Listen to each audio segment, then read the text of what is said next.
If you visit Yeah. So they might go right to A.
High-rise buildings consume more resources compared to low-rise structures, making it crucial for the surrounding infrastructure to adequately support their needs.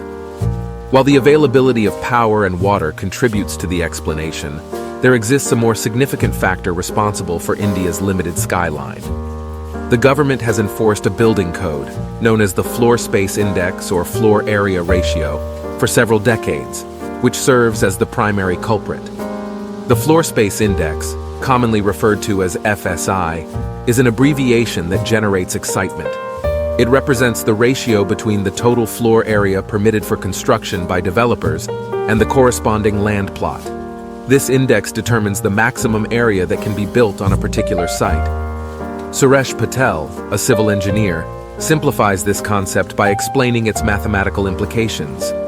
Suppose you have a land plot measuring 1 hectare with an FSI of 1. In this scenario, you are allowed to construct floor space equivalent to 1 hectare. For instance, if your building's footprint covers half a hectare, you can utilize half a hectare for the ground floor and another half hectare for the first floor, resulting in a total of 1 hectare. This calculation involves multiplying the plot area by the FSI. A lower FSI value corresponds to a smaller building volume and floor space, as explained by urban developers. This tool is intended to be utilized in a manner that avoids land scarcity. By implementing a lower FSI, it becomes possible to reduce the cost of land per unit in regions where land prices are high or limited. Currently, numerous cities have implemented building codes that include height restrictions.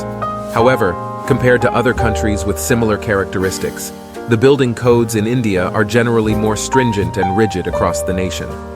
Let's examine Mumbai in 1991, when to control new construction and curb migration, the city implemented a relatively low FSI of only 1.3. To provide some context regarding the low value of 1.3, let's consider a comparison. In New York, Manhattan boasts an average FSI of 15, while nearby Asian cities in India's vicinity exhibit similarly high or even higher values.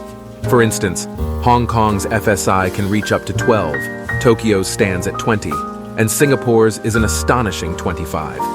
Mumbai faces limitations in terms of horizontal growth due to its geographical location on an island. However, the already restricted expansion is further constrained by the low FSI. It wasn't until 2022 that Mumbai slightly relaxed these restrictions, albeit to a limited extent. Presently, the FSI in Mumbai varies between 2.5 and 5, depending on the specific location. Other cities throughout India also possess comparable or even lower FSI values. These rural restrictions consider health and safety concerns and aim to limit population concentration and control development scale. However, urban planners argue that stricter floor space index (FSI) regulations do not effectively address these concerns. One common misconception in urban planning is that higher FSI directly leads to higher population density, but this is not accurate.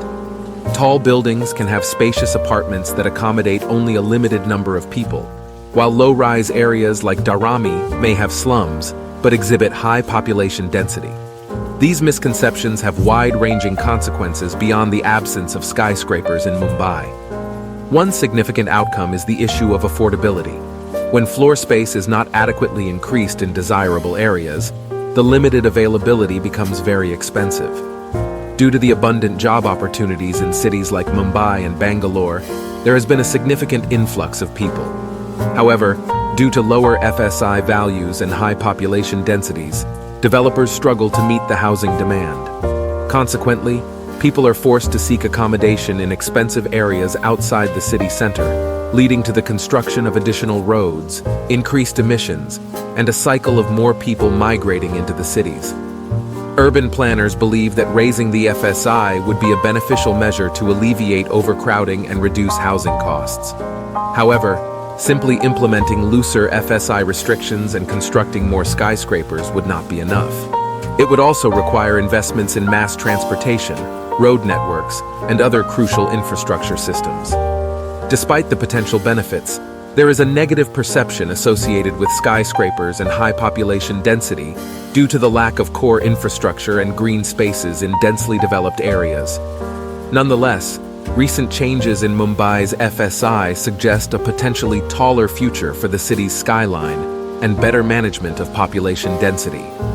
Development has experienced rapid growth, with 31 skyscrapers scheduled for completion in India in 2022, primarily in Mumbai. These skyscrapers, reaching heights of approximately 200 meters, mainly provide residential space. India's population, especially in major cities, continues to grow rapidly, and real estate costs are rising as available space diminishes. However, if the country expands its development vertically while investing more in infrastructure, it could potentially alleviate the urban housing crisis and transform Mumbai's skyline. If you enjoyed this video, don't forget to like, comment, and subscribe for more content like this. And remember, stay tuned for the next video coming soon. Thank you for watching.